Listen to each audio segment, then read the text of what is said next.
آپ کس طرف دیکھتے ہیں یہ کس طرف جا رہا ہے؟ دیکھیے بال حکومت کی کوٹ میں ہے۔ السلام علیکم ناظرین، آپ کا میزبان یاسر شامی آپ کی خدمت میں حاضر ہے اور آپ دیکھ رہے ہیں ڈیلی پاکستان۔ اس وقت میں مولانا کے کنٹینر پر موجود ہوں جہاں پر بڑی تعداد میں اپوزیشن لیڈر بھی موجود ہیں۔ میرا کیمرہ آپ کو دکھا سکتا ہے، بڑی تعداد میں لوگ جو ہیں ابھی بھی مولانا کے دھرنے میں بیٹھے ہوئے ہیں اور جوک در جوک یہاں پر لو گرما دینے والی جو خطابات ہیں ان کو سن رہے ہیں۔ پاکستان مسلم لیگ نون کے رہنما طلال چودھری صاحب ہمارے درمیان موجود ہیں۔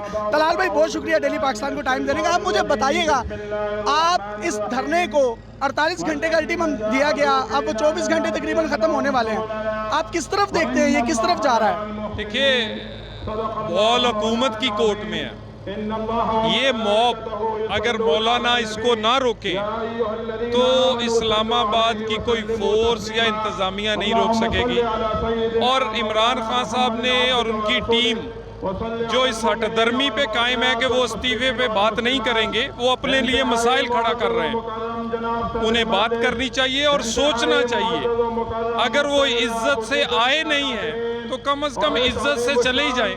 اچھا، مولانا صاحب نے اپنے دھرنے کی جتنی بھی سکرینز ہیں اس میں جتنی بڑی تصویر اپنی لگائی اتنی میاں محمد نواز شریف صاحب کی لگائی، اس کی وجہ کیا سمجھتے ہیں آپ؟ یہ ووٹ کو عزت دو پارٹ 2 ہے، اسی لیے یہ وہی نظریہ وہی بیانیہ ہے، اور اسی لیے پنجاب اور پاکستان میں جو میاں نواز شریف کے فالوورز ہیں ان کی بڑی تعداد میں جو حمایت ہے، وہ کوئی ادھر آیا ہے یا نہیں آیا، حمایت مولانا صاحب کے ساتھ ہے۔ ہم اس کو ووٹ کو عزت دو پارٹ 2 سمجھتے ہیں۔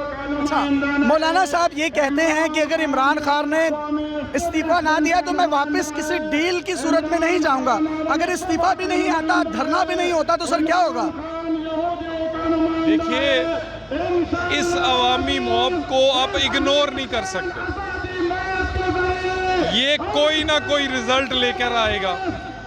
اب وہ رزلٹ کیا ہوگا، وہ اتنے موب کو میرا خیال دیکھ کے کوئی یہ نہیں کہہ سکتا کہ یہ 1 سال انہوں نے تیاری کی ہے، 1 سال لوگوں کو موبلائز کیا ہے اور اب یہ آرام سے اٹھ کے گھر چلے جائیں گے، نہیں، لوگ ذہنی طور پہ تیار ہیں۔ اور آپ ذرا اندر جائیں، لوگ اپنے خرچے پر اپنے وسائل کے ساتھ آئے ہیں، اور دوسرا جو ڈسپلن ہے، جو انصار الاسلام کو بین کیا ہے، آج وہ دیکھیں کتنا ڈسپلن انہوں نے بنایا ہوا ہے۔ سر مجھے یہ بتائیں، جب نواز شریف صاحب لاہور آئے لندن سے تو آپ بھی اتنے بندے اکٹھے کر لیتے؟ بندے تو اکٹھے ہو گئے تھے، لیکن انفارچونیٹلی ہم ایئرپورٹ نہیں پہنچ چکے تھے، موب اس سے بھی زیادہ تھا، اگر پہنچ جاتے تو آج شاید تاریخ کچھ اور ہوتی۔ آخر میں مجھے بتا دیں آپ کے اندازے کے مطابق کتنے لوگ ہیں؟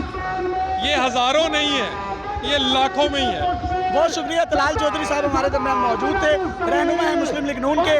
اپنے میزبان یاسر شامی کو اجازت دیجیے اور دیکھتے رہیے ڈیلی پاکستان۔ اللہ حافظ۔